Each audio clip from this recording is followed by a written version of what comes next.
कसरावद विधायक सचिन यादव ने एसडीएम कार्यालय में बैठक लेते हुए कई मुद्दों पर चर्चा की, जैसे ग्रामीण नल जल योजना, ग्रामीण पंचायतों के अधूरे कामों को लेकर समीक्षा की और स्वास्थ्य विभाग के कई मामलों पर चर्चा की, जिसमें विधायक निधि से कार्डियक एम्बुलेंस के लिए ड्राइवर को लेकर चर्चा की और उसे चलाने के लिए एक्सपर्ट डॉक्टर और शासकीय अस्पताल में डिजिटल एक्सरे मशीन, जो कि क्षेत्र के लिए वरदान साबित हुई है, वह जब से आई है वह बंद पड़ी है, जिसे लेकर बीएमओ से भी चर्चा की और विधायक सचिन यादव से बात की गई तो उनके द्वारा बताया गया जल्द से जल्द एम्बुलेंस ड्राइवर और डॉक्टर की व्यवस्था की जा रही है और डिजिटल एक्सरे मशीन बंद पड़ी है, उसे भी तुरंत शुरू किया जाएगा। मशीन बंद होने की वजह से सभी लोग परेशान हो रहे हैं। समिति की बैठक में एसडीएम अग्रिम कुमार, तहसीलदार, नगर परिषद अध्यक्ष प्रतिनिधि राजेंद्र यादव, जनपद अध्यक्ष प्रतिनिधि राजेश बागदरे, जनपद उपाध्यक्ष प्रतिनिधि लक्ष्मण पटेल और सभी कर्मचारी और कार्यकर्ता मौजूद थे।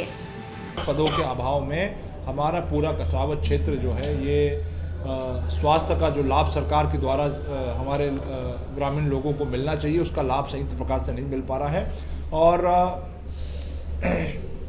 कहीं ना कहीं मैं इसकी वजह जो भारतीय जनता पार्टी के शासनकाल में जो व्यापम का घोटाला हुआ था, उस व्यापम के घोटाले में जो डॉक्टरों की जो भर्तियां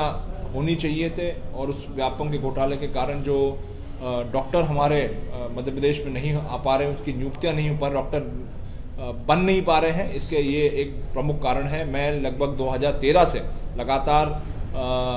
स्वास्थ्य सुविधाओं को बेहतर करने के लिए हम और हमारे तमाम साथी जो हैं आवाज़ उठा रहे हैं, लेकिन आज दिनांक तक सरकार की तरफ से कोई भी पहल जो है इस दिशा में उठाते हुए नहीं दिख रही है और इसकी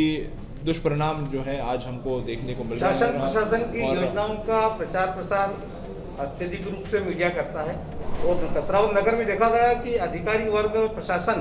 मीडिया को शायद हो सकता है कि इससे दूर रखना चाहता है, उनको समय पर कभी भी किसी भी कार्यक्रम की सूचना नहीं दी जाती है। इस बारे में भी आप कुछ पहल करेंगे या निश्चित रूप से? ये देखिए, मीडिया जो है हमारा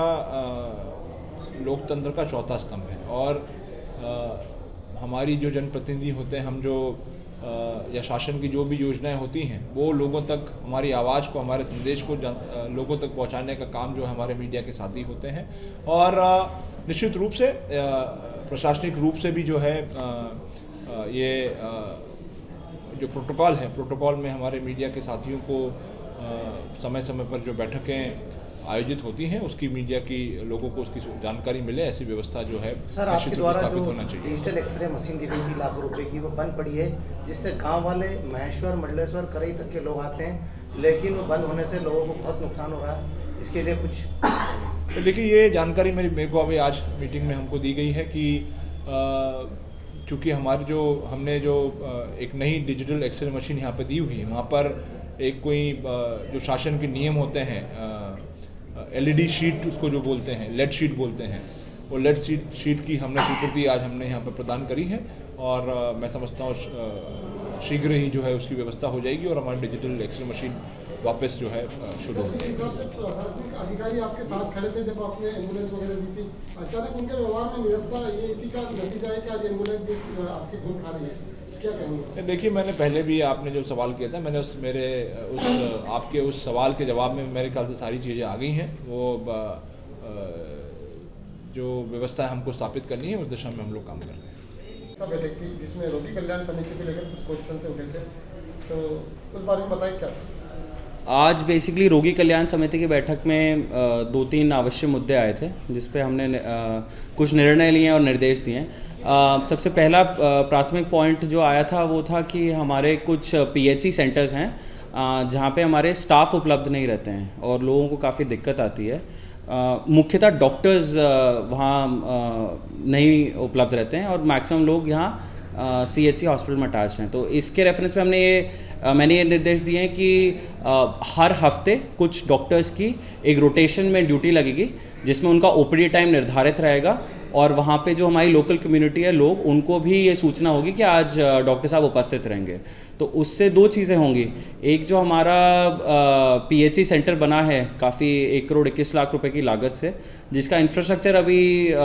डॉक्टर्स की अनुपस्थिति में या स्टाफ की अनुपस्थिति में ख़राब हो रहा है, वो भी मेंटेनेंस होता रहेगा, प्लस लोगों को काफ़ी फ़ायदा होगा। जिन लोगों को डायरेक्टली काफ़ी दूर दराज से सीधा कसरावद आना पड़ता है डिस्टेंस ट्रैवल करके, वो उनकी जो समस्या है वो वहीं हल हो जाएंगी। और डॉक्टर साहब वहाँ अगर उपस्थित भी रहेंगे तो ऐसे कई लोग हैं जो बाकी चीज़ों के लिए भी जो अनडायग्नोज रह जाती हैं दिक्कतें और समस्याएं, उनका हल हो पाएगा। विधायक निधि से करोड़ों रुपए की जो कार्डिक एम्बुलेंस के धूल खाने की खबरें समाचारों में आई थी हमारे माध्यम से, जो अवगत कराया, उसको लेकर भी कुछ एक्शन लिया आपने? अभी हम लोग एक और ऑप्शन एक्सप्लोर कर रहे हैं, जैसे विधायक जी और मैंने रोगी कल्याण समिति में हमने ये ऑप्शन एक्सप्लोर करने के लिए सोचा है कि एक एनजीओ के माध्यम से इसका संचालन किया जाए। तो